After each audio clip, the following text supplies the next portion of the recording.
Hello everyone, स्वागत है आप सभी का स्टडी की 98 में। आज की इस क्लास में हम लोग डिस्कस करने वाले हैं एसएससी जीडी कांस्टेबल जो कि आपका 2021 में जो वैकेंसी आया हुआ है, इसके लिए हम लोग जीके जीएस के प्रश्नों को डिस्कस करेंगे। तो पूरी वीडियो के एंड तक बने रहिए और पूरी वीडियो को ध्यान से देखते रहिए। आज की इस क्लास में हम लोग डिस्कस करेंगे 25 महत्वपूर्ण प्रश्नों का डिस्कस करेंगे जो कि आपके एग्जाम पॉइंट ऑफ व्यू से काफी महत्वपूर्ण होंगे। और चैनल पर पहली बार आए हो तो चैनल को सब्सक्राइब करके बेल आइकन को प्रेस कर लेना, क्योंकि जब भी मैं वीडियो अपलोड करूंगा तो आप तक नोटिफिकेशन जाएगा और आप आसानी देख पाएंगे वीडियो को डेली। तो चलिए शुरू करते हैं और चीजों को समझते हैं। पहला प्रश्न यार आप सभी के सामने यहाँ पर आपको एक नंबर कुछ इस प्रकार से पूछा जा रहा है, निम्नलिखित में से कौन सी गैस अम्ल वर्षा का कारण बन सकती है, ये चीज आपको यहाँ पर बताना।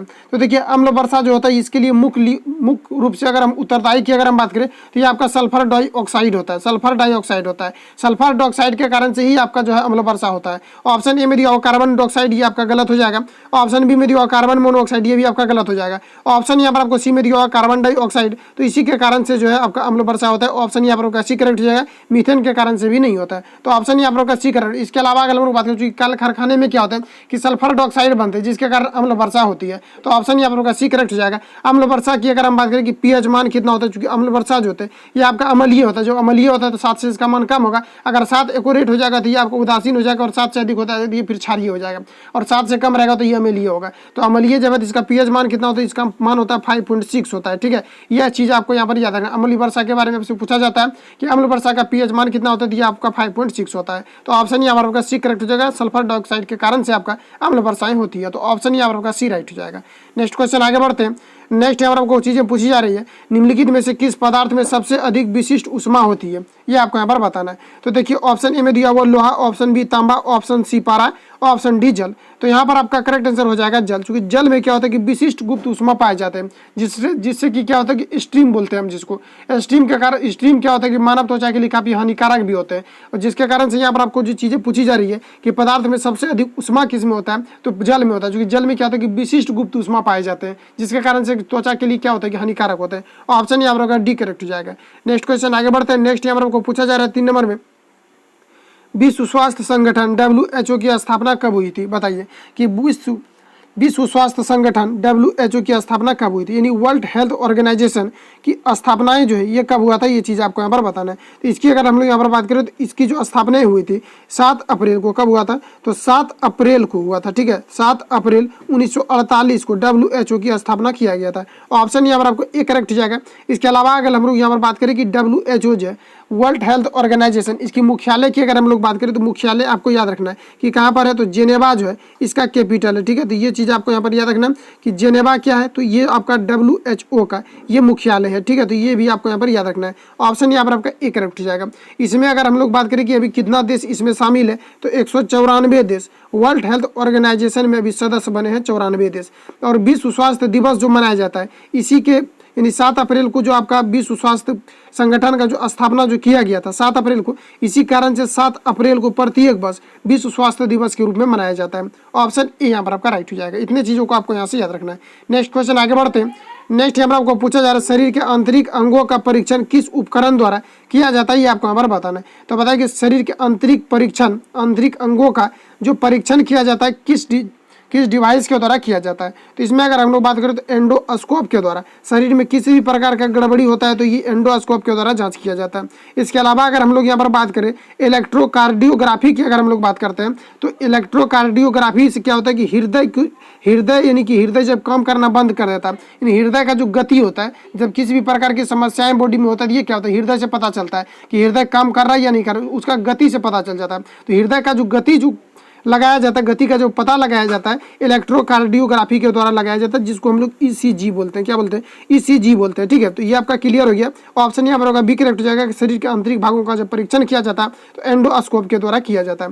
इसके अलावा अगर हम लोग बात करें ऑप्शन सी की कि स्टेरियोस्कोप जो ये क्या है, तो ये आपका आंख से संबंधित है, यानी आंख से किसी भी प्रकार की अगर यदि बीमारी होती है तो ये किससे पता किया जाता है, तो ये स्टेरियोस्कोप के द्वारा किया जाता है। माइक्रोस्कोप की अगर हम लोग यहाँ पर बात करें तो छोटी वस्तु को माइक्रोस्कोप के द्वारा आवर्धित किया जाता है। आवर्धित करने का मतलब है कि बड़ा करके देखा जाता है। तो इन सभी चीज़ों को आपको याद रखना, कुछ भी पूछा जा सकता है इससे रिलेटेड। ठीक है, तो ऑप्शन यहाँ पर आपका बी करेक्ट हो जाएगा। नेक्स्ट क्वेश्चन आगे बढ़ते हैं। नेक्स्ट यहाँ पर पूछा जा रहा है 5 नंबर में, चर्चित किताब हेमलेट किसके द्वारा लिखी गई, ये आपको यहाँ पर बताना है। तो बताइए किसके द्वारा लिखा गया, तो ये आपके शेक्सपियर के द्वारा लिखा गया, यानी विलियम शेक्सपियर के द्वारा हेमलेट नामक पुस्तक लिखा गया। तो ऑप्शन ए यहाँ पर आपका राइट हो जाएगा। नेक्स्ट क्वेश्चन अगला बढ़ते हैं। नेक्स्ट यहाँ पर आपको बताना है उबेर कब संबंधित है, तो बताइए उबेर कब किससे संबंधित है। तो देखिए ऑप्शन देखिए आपको यहाँ पर किस प्रकार से दिया हुआ है। ऑप्शन ए में दिया विश्व बैडमिंटन ये महिला से संबंधित है, ऑप्शन बी विश्व बैडमिंटन पुरुष, ऑप्शन सी विश्व टेबल टेनिस महिला, ऑप्शन डी दिया हुआ है विश्व टेबल टेनिस पुरुष। तो यहाँ पर आपको बताना करेक्ट आंसर आपका क्या हो जाएगा। तो यहाँ पर ये जो संबंधित है आपका कुबेर कप जो संबंधित है ये विश्व बैडमिंटन से संबंधित है, लेकिन ये महिला के खेल से संबंधित है। ये चीज़ आपको याद होना चाहिए। इसको डायरेक्ट ऐसे पूछा जाता है कि विश्व कुबेर कप किससे संबंधित है, आपका विश्व बैडमिंटन से संबंधित हो जाएगा, लेकिन यहाँ पर आपको महिला दिया पुरुष दिया, तो ये महिला में दिया जाता है आपका कुबेर कप। ठीक है, तो ऑप्शन यहाँ पर आपका एक करेक्ट हो जाएगा। इसके अलावा अगर हम लोग बात करें कि विश्व बैडमिंटन जो आपका पुरुष में क्या दिया जाता है, तो पुरुष की अगर हम बात करें तो इसमें जो दिया जाता है इसमें नारंग कप दिया जाता है। क्या दिया जाता है, इसमें आपका नारंग कप दिया जाता है। इसके अलावा अगर हम बात करें तो थॉपस कप जो दिया जाता है ये आपका किस में दिया जाता है, तो ये भी आपका इसी में दिया जाता है, विश्व बैडमिंटन पुरुष में दिया जाता है। इसके अलावा अगर हम लोग बात कर लें यहाँ पर ऑप्शन अगर सी की हम लोग बात कर लें कि विश्व टेबल टेनिस महिला में जो है इसमें क्या दिया जाता है, तो इसमें आपका दिया जाता है कॉर्बिलॉन दिया जाता है। क्या दिया जाता है, इसमें जो आपको दिया जाता है कॉर्बिलॉन जो दिया जाता है ये किस में दिया जाता है, तो ये आपका जो है विश्व टेबल टेनिस में दिया जाता है। और विश्व टेबल टेनिस पुरुष में क्या दिया जाता है, तो इसमें आपका जो है ब्राइड वाश दिया जाता है। क्या दिया जाता है, इसमें आपका जो दिया जाता है ब्राइड वाश दिया जाता है। ब्राइड वाश एक कप है जो कि इसमें दिया जाता है, आपका पुरुष टेबल टेनिस में दिया जाता है। तो इन सभी को आपको यहाँ पर याद रखना है। ऑप्शन ए यहाँ पर आपका राइट है। नेक्स्ट क्वेश्चन आगे बढ़ते हैं। नेक्स्ट यहाँ पर आपको पूछा जा रहा है सिंधु घाटी लिपि की सूचना स्रोत ज्ञात होती है, तो बताइए किससे सिंधु घाटी की जो सूचना स्रोत है ये किससे ज्ञात होती है, ये आपको यहाँ पर बताना है। तो ये आपका मुहरों से ज्ञात होती है। ऑप्शन यहाँ पर बी करेक्ट है। सबसे महत्वपूर्ण अगर हम लोग यहाँ पर बात करें कि सिंधु घाटी सभ्यता की पता लगाने के लिए सबसे यहाँ पर जो हम लोग बात करें कि सबसे महत्वपूर्ण क्या थी, आपका मुहर है। ठीक है, तो ऑप्शन यहाँ पर आपका बी करेक्ट हो जाएगा। नेक्स्ट क्वेश्चन आगे बढ़ते हैं। नेक्स्ट यहाँ पर आपको पूछा जा रहा है कौटिल्य का संबंध निम्नलिखित में से किस विश्वविद्यालय से था। बताइए कि कौटिल्य का संबंधित किससे था। Option A Vaishali, option C Nalanda, option C Pataliputra, option D Takshashila. तो बताइए किस विश्वविद्यालय से कौटिल्य का ये संबंधित था, कौटिल्य संबंधित है, ये आपको यहाँ पर बताना। तो ये तक्षशिला विश्वविद्यालय से संबंधित है। ऑप्शन यहाँ पर आपका डी करेक्ट है, जिसका कि अर्थशास्त्र में महत्वपूर्ण भूमिकाएं हैं। ठीक है, और नेक्स्ट बताइए कि जहांगीर के द्वारा मृत्युदंड किसको दिया गया था, तो ये गुरु अर्जुन देव को दिया गया। तो ऑप्शन यहाँ पर आपका डी करेक्ट हो जाएगा। अगर हम लोग यहाँ पर बात करें कि ये कब दिया गया था, तो ये 1606 में दिया गया था। तो ऑप्शन यहाँ पर आपका डी करेक्ट हो जाएगा। नेक्स्ट क्वेश्चन आगे बढ़ते हैं। नेक्स्ट यहाँ पर आपको पूछा जा रहा है निम्न में से किसने मुगल काल में ऐतिहासिक विवरण लिखा। बताइए किसके द्वारा लिखा गया था, मुगल काल में ऐतिहासिक विवरण किसके द्वारा लिखा गया था, तो ये आपका गुलबदम बेगम के द्वारा लिखा गया। तो ऑप्शन यहाँ पर आपका सी राइट हो जाएगा। नेक्स्ट क्वेश्चन आगे बढ़ते हैं। नेक्स्ट यहाँ पर आपको पूछा जा रहा है हिंदुस्तान सोशलिस्ट रिपब्लिक एसोसिएशन के संस्थापक नेताओं में से एक थे। तो बताइए कि हिंदुस्तान सोशलिस्ट रिपब्लिक एसोसिएशन की जो स्थापना किया गया था ये किसके द्वारा किया गया था, ये आपको यहाँ पर बताना है। तो ये भगत सिंह के द्वारा किया गया था। ऑप्शन यहाँ पर बी करेक्ट हो जाएगा। अगर हम लोग बात कर ले कि रिपब्लिक एसोसिएशन की जो स्थापना किया गया था ये कब किया गया था, तो ये 1924 में कानपुर में किया गया था। किसके द्वारा, तो ये आपके भगत सिंह के द्वारा किया गया था। तो ऑप्शन यहाँ पर आपका बी राइट हो जाएगा। नेक्स्ट क्वेश्चन आगे बढ़ते हैं।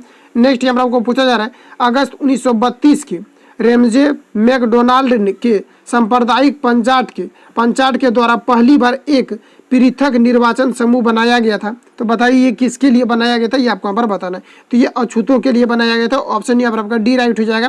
अगर हम बात करें कि इसके अलावा यहाँ पर आप लोग याद रखेंगे कि 1932 से रिलेटेड आपको याद रखना जो पूछा जाता है कि 20 दिसंबर को कब, 20 दिसंबर 1932 को पूना पैक्ट पर हस्ताक्षर भी हुआ था। किसके बीच, तो गांधी एवं अम्बेडकर के बीच हुआ था। जो ट्रेंड में क्वेश्चन चलता है ये पूछा जाता है। ये आपको यहाँ पर ध्यान में रखना है कि 20 दिसंबर 1932 को गांधी जी और अम्बेडकर के बीच पूना पैक्ट पर हस्ताक्षर हुआ था 1932 में। लेकिन यहाँ पर अगर हम लोग बात करें कि अगस्त 1932 के रेमजे मैकडोनाल्ड के सांप्रदायिक पंचाट के द्वारा पहली बार एक निर्वाचित पृथ्वी समूह बनाया गया था, तो ये अछूतों के लिए बनाया गया था। ऑप्शन यहाँ पर डी करेक्ट हो जाएगा, जो कि 1932 में बनाया गया था।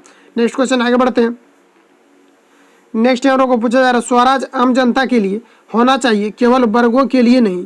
ये प्रसिद्ध सूत्र की घोषणा किसने की, आपको हमारा बताना है। तो बताइए किसके द्वारा कहा गया था कि स्वराज आम जनता के लिए होना चाहिए, ना कि ये केवल जो है विशेष वर्गों के लिए होना चाहिए। ये चीज़ें किसके द्वारा कहा गया था, तो ये सीआर दास के द्वारा कहा गया था। ऑप्शन यहाँ पर ए करेक्ट हो जाएगा। ठीक है, और स्वराज पार्टी की हम लोग अगर स्थापना की बात करें तो सीआर दास के द्वारा ही स्वराज पार्टी की स्थापना किया गया था। किसके द्वारा, तो ये सीआर दास और मोतीलाल के द्वारा। किसके द्वारा किया गया था, तो सीआर दास और मोतीलाल के द्वारा स्वराज पार्टी की स्थापना भी किया गया था। ये भी आपको यहाँ पर याद रखना। ऑप्शन यहाँ पर आपका ए करेक्ट हो जाएगा। नेक्स्ट क्वेश्चन आगे बढ़ते हैं। किया गया था गांधी जी के द्वारा साबरमती आश्रम की स्थापना, तो ये किया गया था आपका 1917 में किया गया था। ऑप्शन यहाँ पर आपका ए करेक्ट हो जाएगा। और साबरमती की अगर हम लोग बात करें तो ये साबरमती कहाँ पर स्थित है, तो ये आपका अहमदाबाद में स्थित है। ये आपको यहाँ पर याद रखना, अहमदाबाद में स्थित है। और ये जो आपका जो साबरमती जो आश्रम है, ये महात्मा जी का ये चिंतक केंद्र था। पूछा जाता है कि महात्मा जी का चिंतक केंद्र कौन सा माना जाता है, तो ये आपका माना जाता है साबरमती को माना जाता है। ऑप्शन यहाँ पर आपका ए करेक्ट हो जाएगा। नेक्स्ट क्वेश्चन आगे बढ़ते हैं। नेक्स्ट यहाँ पर आपको पूछा जा रहा है कि सीएट टायर के ब्रांड एम्बेसडर के रूप में किसे नियुक्त किया गया है, ये आपको यहाँ पर बताना है। तो बताइए किसको सीएट टायर के ब्रांड एम्बेसडर के रूप में किसको नियुक्त किया गया, ये आपको यहाँ पर बताना है। तो बताइए किसको नियुक्त किया गया है, तो ये किया गया आमिर खान को। ऑप्शन यहाँ पर आपका ए करेक्ट हो जाएगा।